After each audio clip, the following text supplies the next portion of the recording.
Hello అందరికీ, ఈరోజు మనం గండకీ నది పవిత్రత, దానికి ఉన్న ప్రాధాన్యం తెలుసుకుందాం. గండకీ నదిని కాళీ గండకీ లేదా నారాయణీ నది అని కూడా అంటారు. ఇది హిమాలయ పర్వతాల పుట్టిన పవిత్ర నది. ఈ నది నేపాల్లో మొదలై భారతదేశంలోని బీహార్ రాష్ట్రంలో గంగా నదిలో కలుస్తుంది.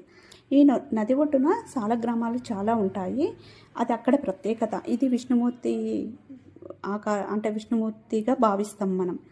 మామూలుగా గండకీదేవి అనే ఒక వేశ్య, ఆమె చాలా గొప్ప మనసు ఉన్న ఆమె రోజు ఆమె దగ్గరికి ఎవరో వస్తూ పోతూ ఉంటారు కదా, కానీ అంతమందిలో ఆమె మొదట ఏ వ్యక్తి అయితే వస్తాడో ఆ వ్యక్తితోనే ఆ రోజంతా తను బాగుంటుంది.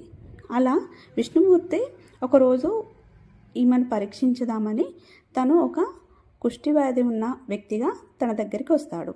అది మొదటి వ్యక్తిగా, ఆ రోజు వెళ్ళే రోజు తనే మొదటి వ్యక్తిగా. తను అప్పుడు ఏం చేస్తుందంటే, ఆ రోజు వచ్చిన మొదటి వ్యక్తితోనే బాగుంటుంది కదా, తనను చూసి లోపలికి రమ్మని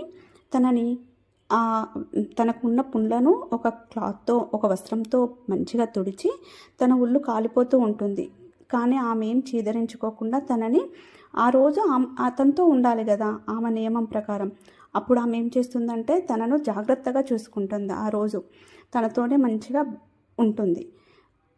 అప్పుడు విష్ణుమూర్తి తనను మెచ్చి ఏమంటారంటే, నేను ఇట్లా విష్ణుమూర్తిని నీకేం కావాలి కోరుకో అని అనగా ఆమె అంటుంది, నా గర్భంన నువ్వు జన్మించాలని కోరుకుంటుంది.